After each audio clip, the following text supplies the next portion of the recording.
¿Qué tal? Mi nombre es Hugo López y vamos a hablar un poquito acerca de las rutas metabólicas. Antes de que hablemos de las rutas metabólicas, tenemos que definir qué es una de estas. Una ruta metabólica, como podemos ver, es una sucesión de muchas reacciones químicas. Necesitamos metabolitos intermediarios para poder obtener nuevos productos. ¿Qué es lo que pasa? Estos productos los vamos a tener o los vamos a poder obtener a través de catalizadores de la célula. Vamos a tener tres tipos de rutas metabólicas. La primera sería la catabólica. ¿Qué es lo que pasa? Nuestros nutrientes se van a oxidar y van a formar un nuevo. Las anabólicas, donde una molécula de menor peso molecular o de menor complejidad se va a transformar en una más grande, más compleja. Y finalmente una anfiobílica, donde pues es una combinación, una mixta. ¿Por qué? Porque los nutrientes se pueden oxidar, como en el ciclo de Krebs, y de igual forma se pueden formar nuevos productos a través de unos menos complejos. Vamos a empezar. Como podemos ver, las rutas metabólicas nos llevan al ciclo de Krebs. Vamos a hablar del ciclo de Krebs. El ciclo de Krebs necesitamos primero el piruvato. El piruvato va a hacer que se forme la acetilcoenzima A.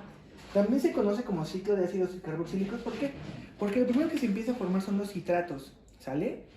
Entonces, con una molécula de piruvato voy a formar 3 de NADH y una FADH. Es decir, para que nosotros podamos obtener dióxido de carbono, necesitamos una molécula de piruvato.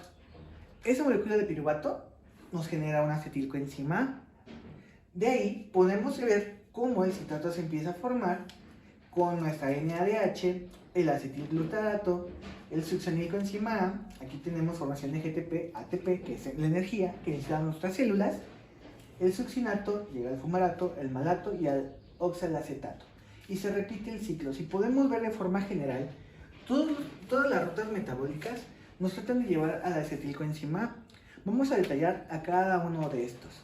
Lo importante es que, por ejemplo, el ciclo de Krebs en una célula procarionte va a ser a través del citoplasma y en un eucarionte va a ser de la mitocondria. Continuando con las rutas metabólicas, tenemos la fosforilación oxidativa. Hay que recordar que en esta se va a generar la mayor cantidad de ATP, aproximadamente 34 de estos. ¿Qué es lo que pasa? En una célula eucarionte va a ser por la mitocondria y en una procarionte va a ser por medio de la membrana plasmática. Este tiene dos fases, como su nombre lo dice, fosforilación oxidativa. ¿Qué es lo que pasa con la parte oxidativa? Hay transferencia de electrones. Aquí vamos a recibir tanto el NADH como el FADH2 con electrones, porque hay una transferencia de electrones. ¿Qué es lo que pasa? Buscar la respiración, es lo que estamos buscando, buscar la respiración. Que también aquí vamos a poner la fluorina, la coenzima Q y los citocromos. Por otra parte, la parte de la fosforilación, aquí el ATP sintetizante no es parte de la fase de respiración, pero tenemos que formar ese ATP. Entonces, lo que vamos a hacer aquí va a ser formar enlaces. Aquí, como podemos ver, está la coenzima Q, la ATP sintetasa y la membrana mitocondrial. De igual forma, va a seguir la ruta de tal manera que va a generar ATP, que es la energía que estamos buscando. Hablamos ahora de la betaoxidación. ¿Qué es la betaoxidación? Es la conversión de los ácidos grasos por medio de la mitocondria en ATP. ¿Qué es lo que pasa? Se separa en grupos para poder formar acetilcoenzima A. Aquí la tenemos. Se forman 3 de cetoacetilcoenzima A, las moléculas de NADH, hidroxiacetilcoenzima A, y pues seguimos con la ruta metabólica. ¿Qué es lo que va a pasar en esta? Vamos a generar acetilcoenzima A y por cada una de estas se va a formar una de ATP, 3 de NADH y una FADH para poder llegar a la transformación. Una vez que hemos hablado de la beta-oxidación, tenemos que hablar del proceso inverso, la beta-reducción. Estamos hablando de la biosíntesis de los ácidos grasos. ¿Qué es lo que pasa? Bueno, la primera etapa es llevar a cabo de la acetilcoenzima A hasta esta parte donde tenemos nuestra coenzima A y el ACP. Se va a transformar en beta-cetoacil ACP sintatasa, que nos va a dar el beta-cetoacetil ACP más dióxido de carbono. Es importante que aquí estamos hablando de que todo se está reduciendo.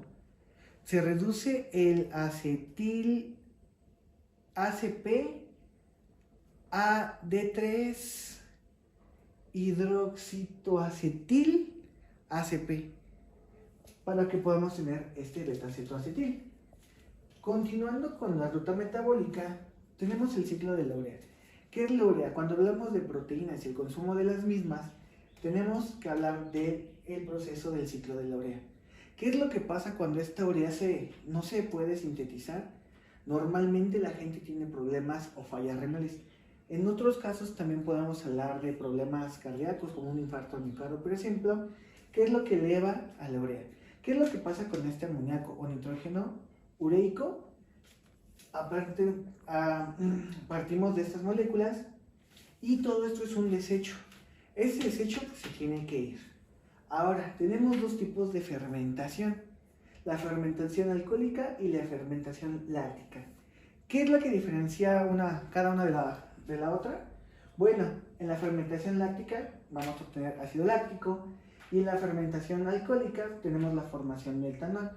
En esta parte, por ejemplo, los yogures son los que pueden presentar esa fermentación. También en ocasiones cuando la gente hace bastante ejercicio, forma ácido láctico. Por eso uno cuando se siente agotado después de hacer tanto ejercicio, es por el consumo de ATP. Finalmente vamos a tener a la glucogénesis y la glucogenólisis. Génesis, comienzo, inicio. Lisis, ruptura, muerte. ¿Qué es lo que pasa? Aquí a partir del glucagón, el glucágeno, vamos a generar piruvato. El piruvato a su vez va a ser acetilcoenzima A, nos lleva al ciclo de Krebs, ciclo de urea. ¿Cómo todo está interconectado? ¿Qué es lo que pasa aquí? Con la glucosa, ese carbohidrato, ese azúcar, nosotros vamos a empezar a generar ATP, también la respiración celular. Es importante que en esta parte nos enfoquemos. ¿Por qué? Porque se produce en el hígado. Está activado por el glucagón e inhibido por la insulina. ¿Sale? Ahora, ¿qué es lo que pasa con la glucogenólisis? Es el caso inverso, es la ruptura del glucógeno.